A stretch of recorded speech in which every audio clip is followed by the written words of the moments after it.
Y la Biblia me muestra con claridad que el Evangelio no consiste en una negociación con Dios. Mucho cuidado con eso. La Biblia me muestra la teología de la fidelidad y no la teología de la negociación de fe, donde aparentemente muchos piensan que puedo hacer un trato o un negocio con Dios. Y miles de personas hoy van a una iglesia no porque quieren conocer la voluntad de Dios, simplemente porque quieren salir de sus deudas. No van para adorar, sino muchos van con la intención de negociar, colocando una cierta cantidad allí en el altar con la esperanza de duplicar sus finanzas. Por eso hay tantas iglesias llenas de personas vacías que no buscan comunión con Dios, apenas una mejor condición material de vida. No buscan salvación, sino apenas prosperidad material. Ahora, ¿cómo ayudar a entender que en realidad Jesús nos llama a todo a dejarlo para seguirlo y no para volvernos necesariamente ricos? Primeramente tenemos que recordar que la Biblia no condena la riqueza. Lo que condena la Biblia es el amor al dinero. O sea, cuando el dinero está por encima de nuestro amor a Dios. La Biblia menciona en el libro de 1 Timoteo capítulo 6, versículo 10 así: porque la raíz de todos los males es el amor al dinero, el cual codiciando algunos se extraviaron de la fe y fueron traspasados de muchos dolores. Ya te diste cuenta, la raíz de todos los males no es el dinero, sino el amor al dinero. Cuando el dinero se coloca por encima de nuestra devoción y adoración a Dios. Nuestro amor es más el dinero que Dios. Si bien la Biblia no condena el dinero, más bien nos enseña cómo administrarlo correctamente, la Biblia nos enseña qué es el verdadero evangelio y cuál es la diferencia con el evangelio de la prosperidad. Déjame explicarte. El evangelio de la prosperidad consiste en dar grandes cantidades de dinero para Dios, esperando que multiplique aquello que das. O sea, no es un acto de gratitud a Dios, sino es un acto de negociación para con Dios. Yo te doy cierta cantidad y tú tienes que duplicarme. Por eso hay tanta gente que inclusive vende casas, terrenos, da todo lo que tiene, con la esperanza de ser retribuido más de aquello que colocó. Y a esto se le suma el precio de la bendición, del aceite bendito, escobas santificadas, el costo por oraciones de sanidad y tantas otras estrategias que han permitido solamente hacer de la fe un negocio enriquecedor. Infelizmente, muchos miran a la iglesia como un asunto de negocio. ¿Por qué? Porque algunos proclaman este tipo de evangelio. Entonces, el conocido evangelio de la prosperidad está establecido hace más de 20 años en diversos países pobres. La pregunta es, si es que este evangelio funcionara, ¿por qué la pobreza continúa justamente en esos países?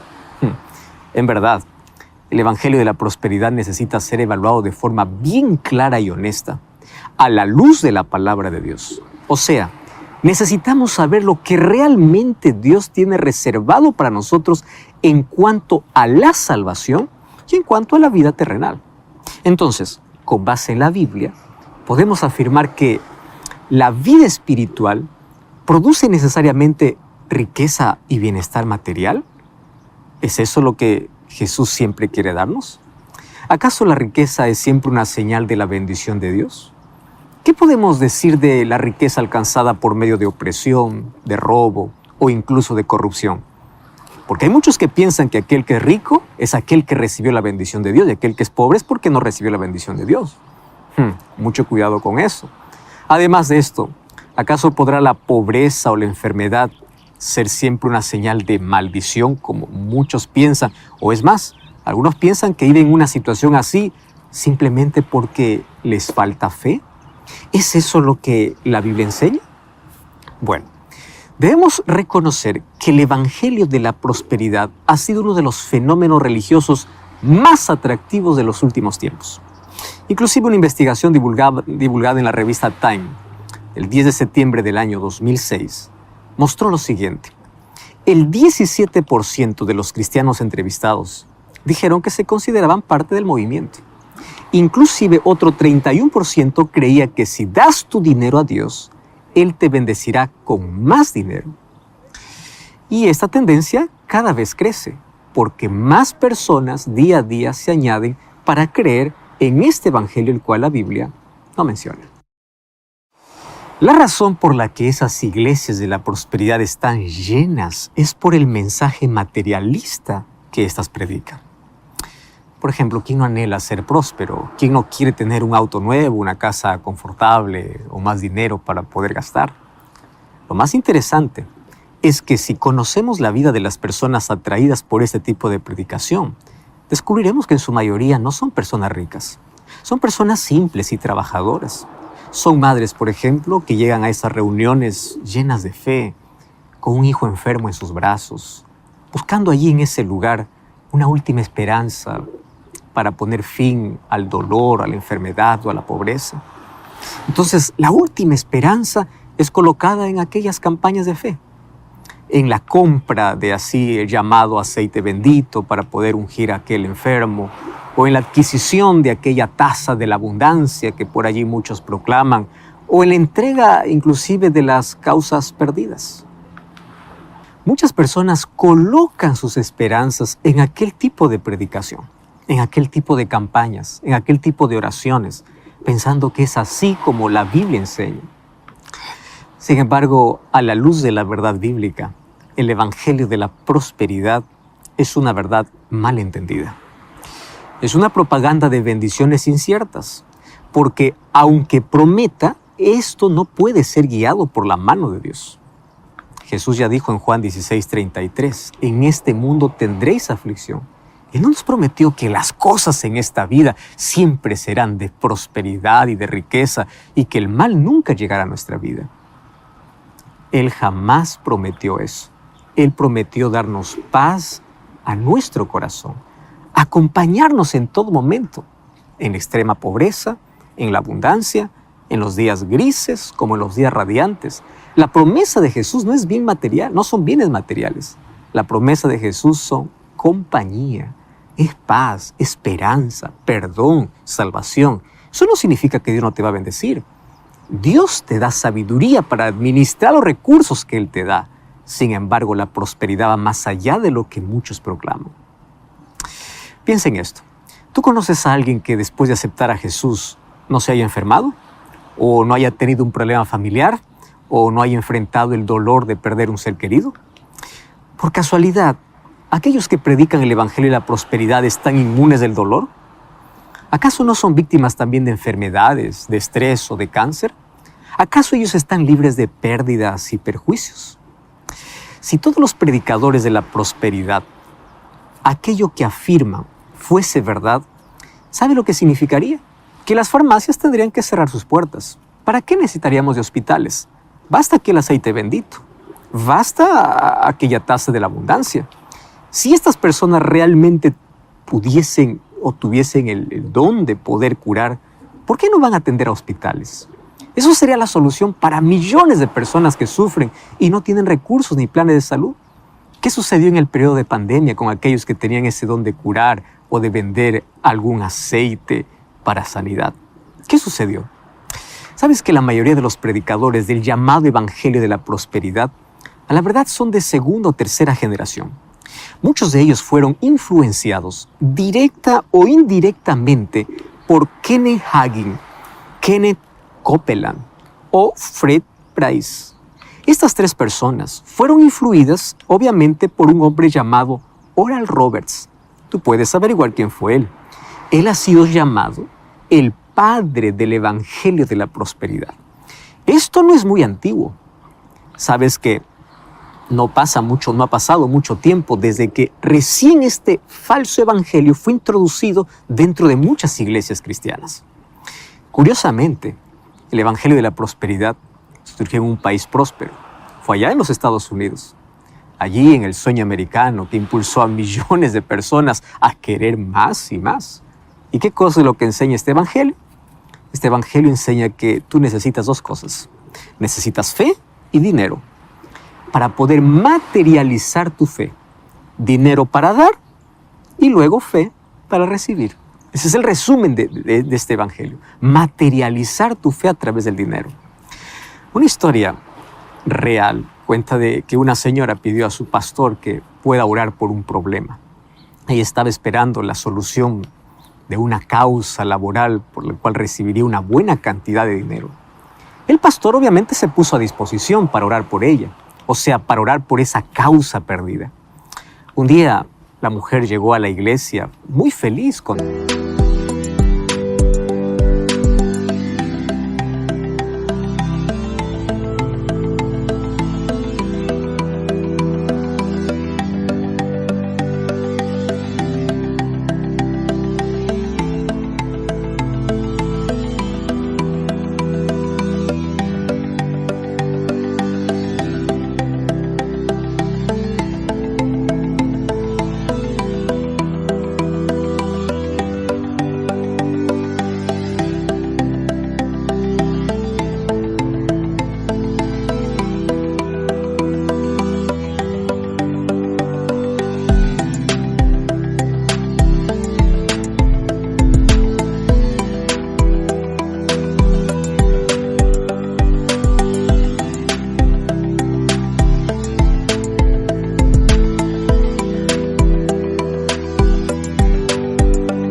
del milagro. Ella había recibido todo. Cuando se lo contó al pastor, el pastor le dice así: yo ya sé, Dios ya me reveló que eso iba a suceder. Y también me dijo que si usted tiene fe, usted tiene que entregarlo todo ahora, aquí mismo. Y en el plazo de 90 días, Dios va a triplicar tu dinero. La mujer, cuando escuchó esto, dudó un poco, pero la propuesta era tan tentadora. Imagínate, 3 veces más de dinero. ¿Qué crees que hizo? Ella entregó todo. Y la mujer de fe continuó creyendo. Pasaron los días, las semanas, los meses. Cuando pasó la fecha prometida, ella entró en desesperación y se fue a pedir explicaciones públicamente. ¿Y sabes qué pasó?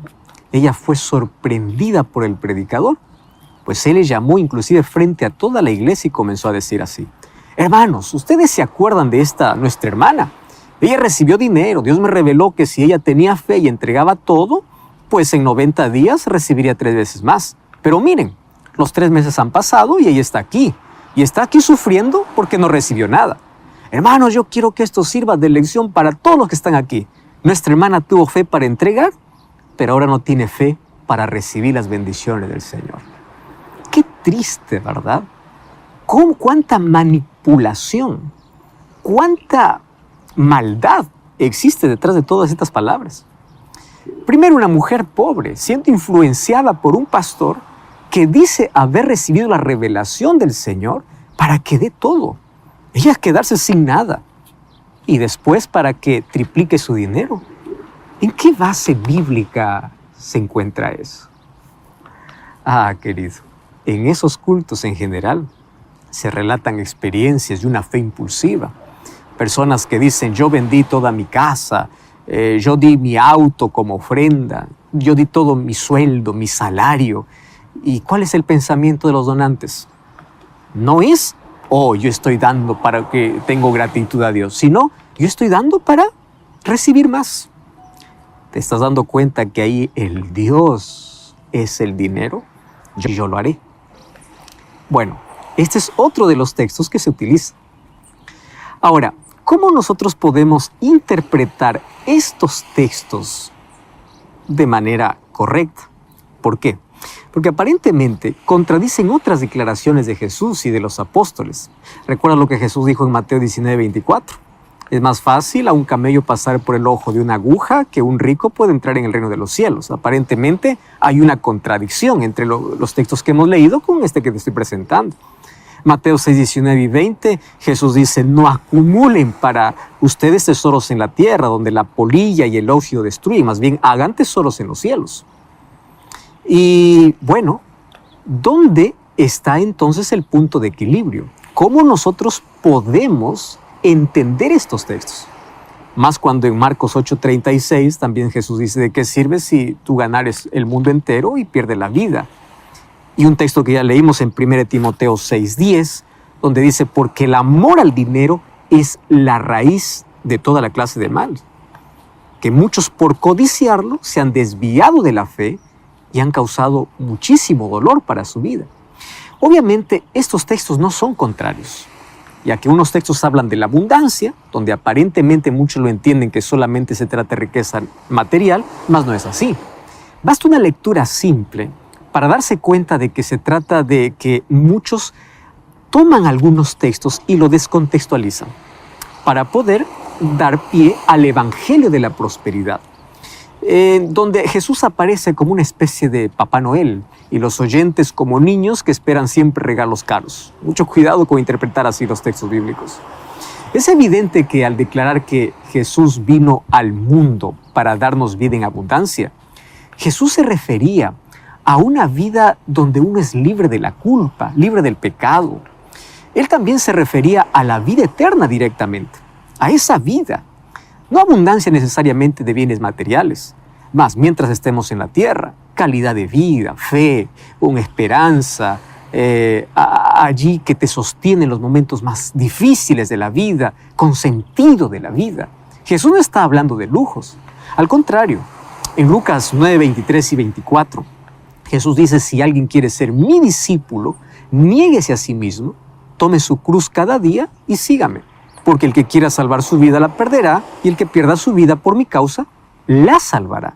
Ahora, respecto a ese texto de Mateo capítulo 19, versículo 29, cuando dice, van a recibir 100 veces más.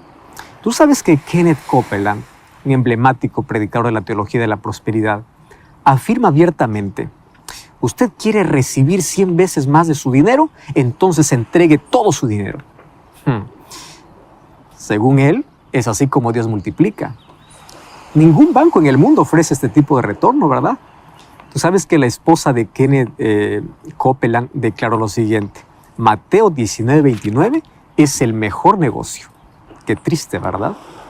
Ahora, obviamente que no fue eso lo que Jesús estaba refiriendo. La recompensa que él indica es la comunión con otros miles de creyentes. El versículo de Mateo 19, 30, que es el versículo posterior a aquel donde promete de que recibirá 100 veces más, proporciona mayor claridad. Porque allí dice, muchos de los primeros serán últimos y muchos de los últimos serán primeros. Queda más evidente inclusive ese texto cuando nosotros leemos el libro de Marcos, capítulo 10, versículo 29 y versículo 30.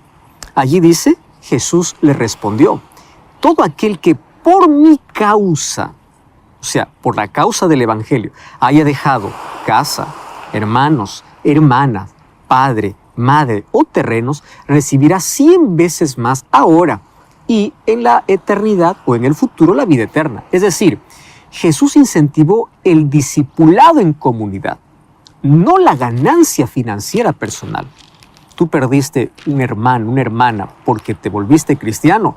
Tú llegarás a tener miles de hermanos porque todos los creyentes pasan a ser tus hermanos. No se trata de una ganancia financiera personal, sino una ganancia en comunidad. De eso está hablando sobre la abundancia en la tierra. Él dice exactamente lo opuesto a aquello que muchos predicadores proclaman. Cuando Jesús dice que hará cualquier cosa que le pidiésemos en su nombre, ¿a qué se refería? ¿A la totalidad de cosas materiales? O sea, si yo le pido que Dios me pueda transportar en este momento a Europa, ¿Él atendería a mi pedido? Claro que no. Ese todo se refiere a la construcción del carácter, a la predicación del Evangelio, al auxilio de los necesitados. Necesitamos comprender en qué circunstancias y por qué Jesús dijo tales cosas. Los textos bíblicos usados por los predicadores de la prosperidad simplemente son retirados del contexto del verdadero Evangelio y son usados obviamente para enriquecerse personalmente. Por eso muchas personas miran a la religión como un acto de negocio, simplemente porque entendieron de que muchos predicadores usan este Evangelio, el Evangelio de la prosperidad, para enriquecerse. ¿Sabes que el éxito del Evangelio de la prosperidad no es una simple oferta de bendiciones por dinero? Hay algo más profundo en todo esto. Como bien lo definió John Piper, dice que el Evangelio de la prosperidad, él lo definió como el movimiento nueva era de las Escrituras, donde muestra que Dios puede ser aparentemente fácil manipulado por medio de dinero y de palabras mágicas. Y esto es contrariamente a lo que la Biblia enseña. Dios no puede ser manipulado por dinero o por palabras. Sabes que esas ideas solamente pervierten el Evangelio. No es posible que Jesús haya muerto en la cruz con la finalidad solamente de darnos derecho a tener bienes materiales. Él murió para darnos esperanza. Él murió para salvarnos de la condenación del pecado y de la muerte eterna. Es eso lo que Jesús vino a darnos. No vino para que nosotros podamos tener la mayor riqueza en este mundo. Ahora, si somos bendecidos con riqueza, gloria a Dios, administremos bien, ayudemos a los demás. Mas si es que Dios no lo hace, no debe ser mi interés mayor, porque la mayor riqueza que Jesús me quiere dar es justamente aquello que el dinero no puede comprar.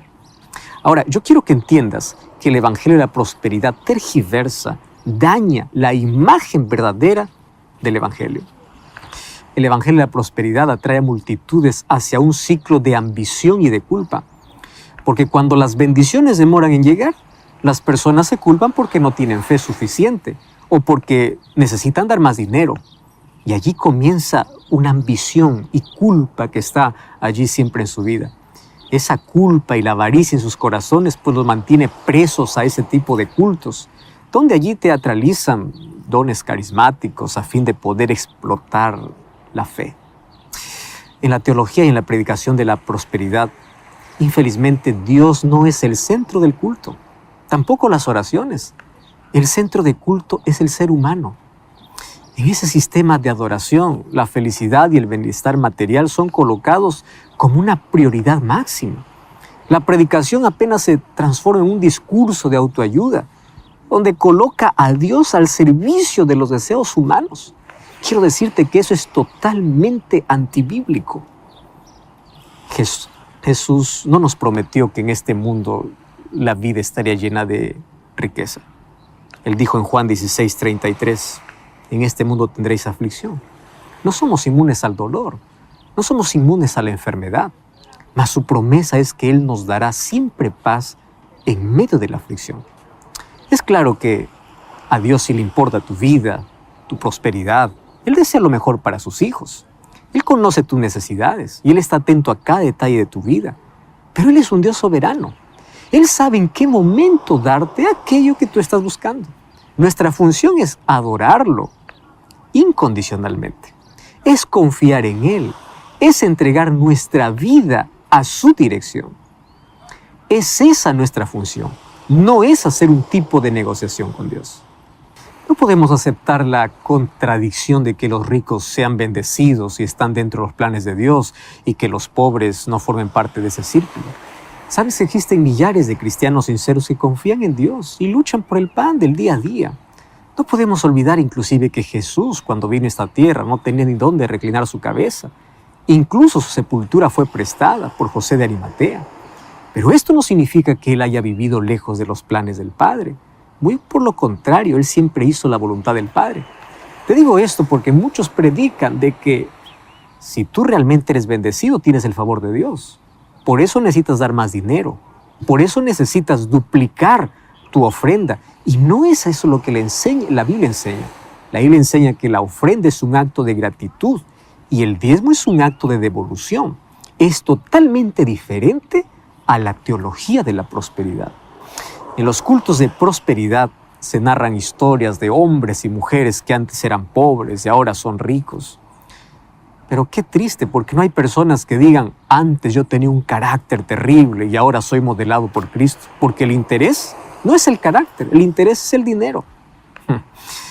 Es triste que vemos a tanta gente que está creyendo siempre de que Dios retribuye todo lo que yo coloco en sus manos, que Él tiene el derecho y el deber de darme o de duplicar mis entradas. Recordemos que el apóstol Pablo escribió en 1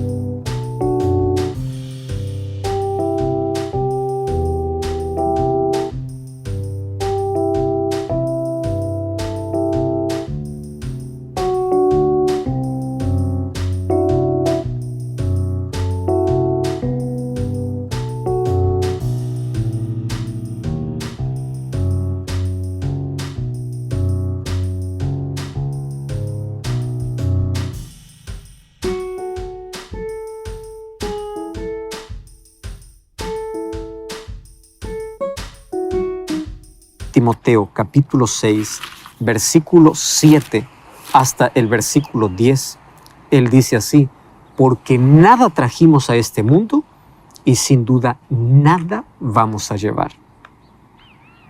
¿Y sabes qué dice el versículo 8? Dice así que teniendo sustento y abrigo, estemos contentos con eso.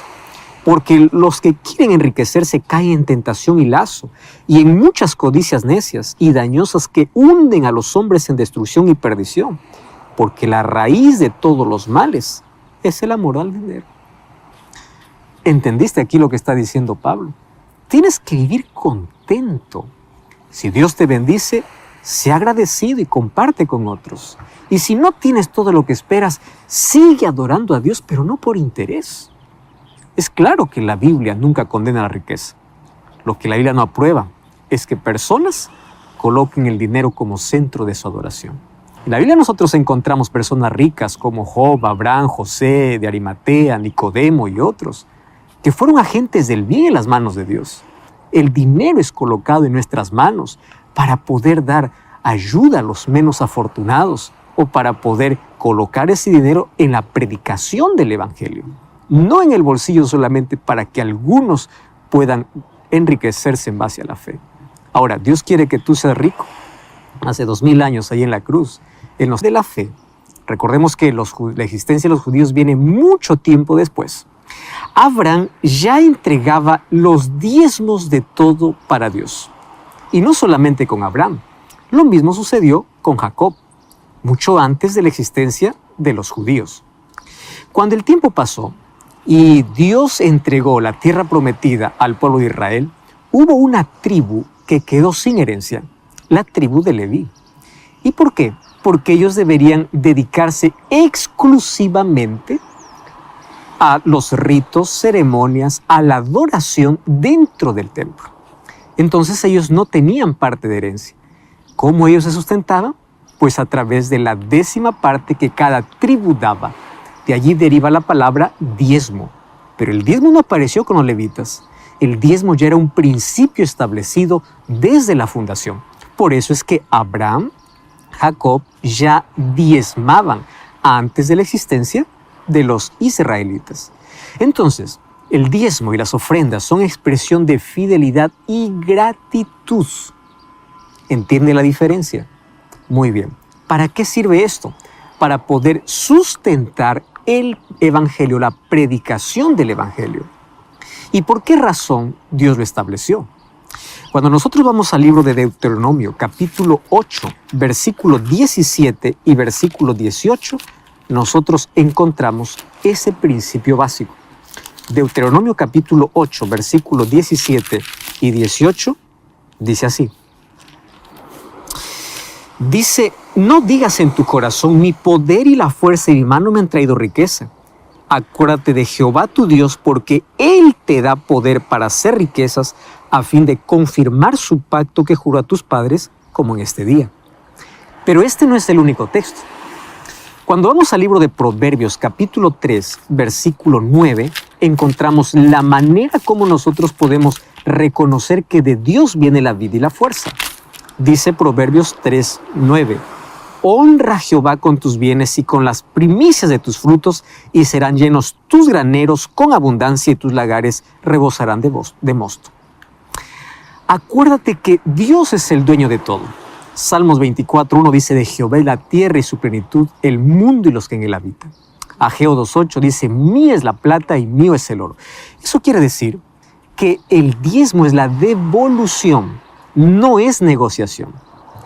Dios requiere que el diezmo sea necesario como un acto de adoración y fidelidad por las cosas que Él ya te dio, no por las cosas que Él te va a dar. Ahí está la enorme diferencia. La fidelidad consiste en reconocimiento de que Dios es el dueño y yo le reconozco por las bendiciones que recibí. Yo no coloco para recibir, sino porque ya recibí. Entonces es un acto de reconocimiento. Es allí donde demuestro mi amor a Dios, que está por encima del dinero. Es un acto de adoración. ¿Y para qué sirve? Para la predicación del Evangelio. A través de diezmos, a través de ofrendas. por lo menos la Iglesia Adventista del Séptimo Día, usa para proyectos específicos. Llegar a lugares donde el Evangelio no llega. La predicación del Evangelio a través de los medios de comunicación, a través de cursos bíblicos. La predicación del Evangelio colocando ministros y pastores en lugares donde no hay presencia cristiana. Bueno, tú puedes decir, eso fue un acto del Antiguo Testamento. Y en el Nuevo Testamento yo ya no encuentro esto. Presta atención. Jesús dice en Mateo capítulo 23, versículo 23. Y presta mucha atención aquí lo que Jesús dice. Mateo 23, 23. Dice así: «Ay de vosotros, escribas y fariseos hipócritas. Ustedes diezman la menta y el eneldo y el comino y dejan lo más importante de la ley, la justicia, la misericordia y la fe». Muchos leen solamente hasta esa parte, pero la parte final dice así: «Esto era necesario hacer sin dejar de hacer lo otro». ¿Sabe lo que está diciendo Jesús? Ustedes son hipócritas porque son tan estrictos en el diezmo, pero no aman al prójimo. Quiere decir que el diezmo no va para ayudar al prójimo. Son cosas muy separadas. Ahora Jesús dice, era necesario hacer esto sin descuidar lo otro. ¿Qué cosa está haciendo Jesús aquí? Aprobando. Cuando vamos al libro de Primera de Corintios, capítulo 9, versículo 13 y 14, el apóstol Pablo, al escribir sobre nuestra fidelidad a Dios, dice así, Primera de Corintios, capítulo 9, versículo 13 y 14. ¿No sabéis que los que trabajan en las cosas sagradas comen del templo y que los sirven en el altar del altar participan? Así ordenó el Señor que los que anuncian el Evangelio vivan del Evangelio. ¿Esto qué significa? Que el empleo del diezmo es exclusivamente para predicar o sostener a aquellos que de manera exclusiva se dedican a predicar el Evangelio. No se trata esto de enriquecer a un ser humano. Esto se trata de que aquel que está dedicado 100% al Evangelio pueda ser sustentado a través de los diezmos. Pero no solamente es para eso. La predicación del Evangelio tiene que llegar por todos los medios. Para ello se usan los recursos. ¿Ya te diste cuenta cuál es la diferencia entre la teología de la prosperidad y la teología de la fidelidad? El diezmo significa una devolución a Dios como reconocimiento de que Él es el dueño de todo. La ofrenda es un acto de gratitud a Dios, de mi adoración a Dios, no porque quiero recibir más, sino en gratitud por aquello que ya recibí.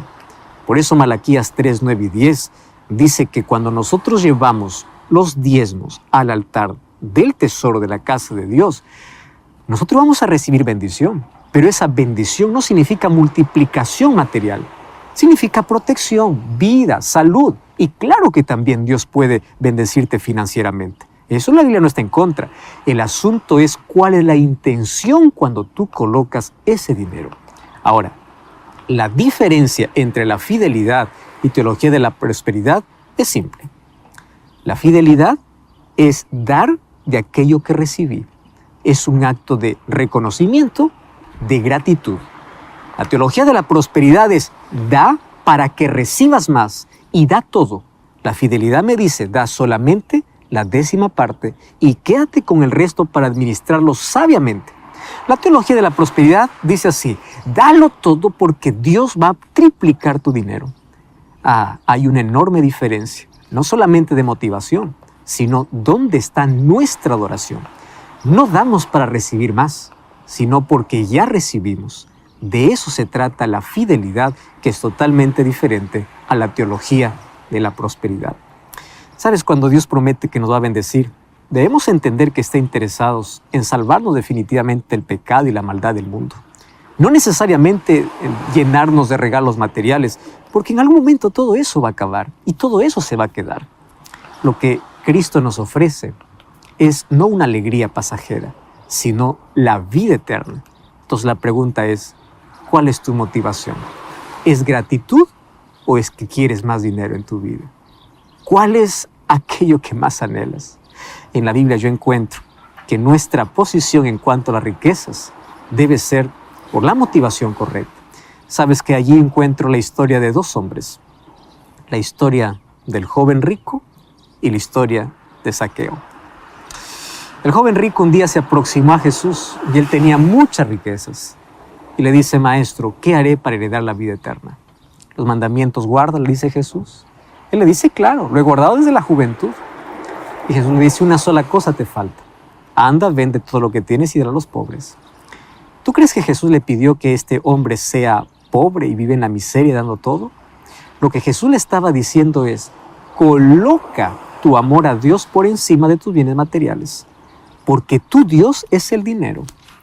Entonces comparte, administra, ayuda, porque tú eres egocéntrico y todo estás acumulando solamente para ti. Pero este se fue triste, porque él colocó al dinero como su Dios.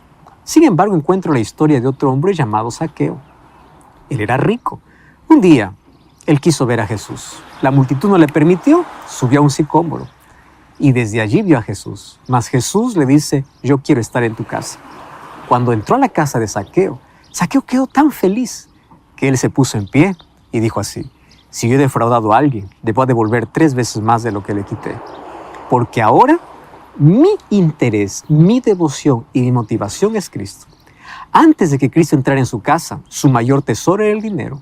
Después que Cristo entró en su casa, su mayor tesoro era Cristo. ¿Cuál es tu mayor tesoro? ¿Es Cristo? No significa que el dinero no tiene